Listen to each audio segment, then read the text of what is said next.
जितने भी ज्ञान विज्ञान हैं सभी आते हैं प्रकृति जगत के अंदर। जितने भी संस्कार हैं वे सभी अपरा विद्या के अंदर आते हैं। जन्म से लेकर मृत्यु तक 16 संस्कार होते हैं जो सभी आते हैं अपरा विद्या के अंदर। एक ज्ञान वह है जहाँ प्रकृति नहीं है, देह संगात नहीं है, मन प्राण की गम नहीं है।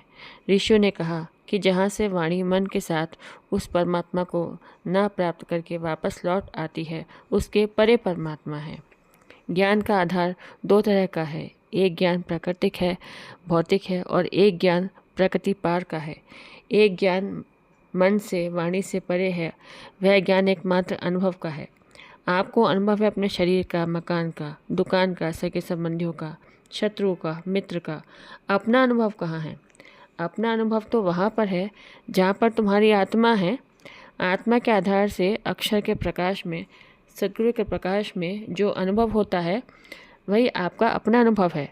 सद्गुरु की वाणी कहती है, अनुभव युक्ति भेद विहंगम मरम बताने वाले, धन्य धन्य सद्गुरु देव कृपालु, प्रभु पर ब्रह्म मिलाने वाले।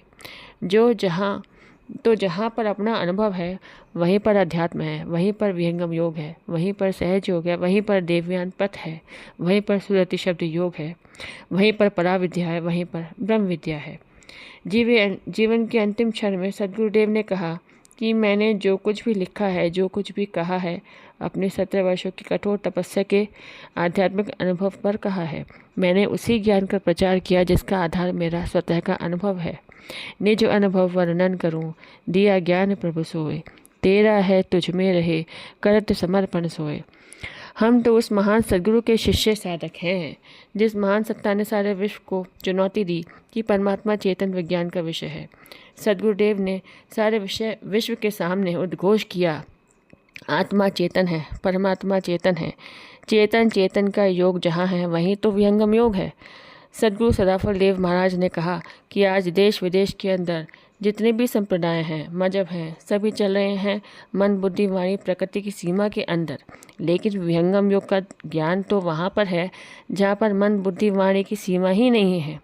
सद्गुरुदेव कहते थे कि मैं गर्भ में कैसे आया इसका भी मुझे ज्ञान है। बड़ी शक्तियाँ अवतरित होती हैं एक विशेष आध्यात्मिक ऊर्जा को लेकर के। वहाँ पर पुस्तकों का पठन पाठन नहीं है, वहाँ पर वाकजाल नहीं है, वहाँ तो अनुभव है। अनुभव सद्गुरु के चरणों में हम सभी नतमस्तक क्यों हैं? इसलिए है कि हमारे अमर सद्गुरु ने जो हमें ज्ञान दिया, संदेश दिया है, उसका आधार सद्गुरु का स्वतः का अनुभव है।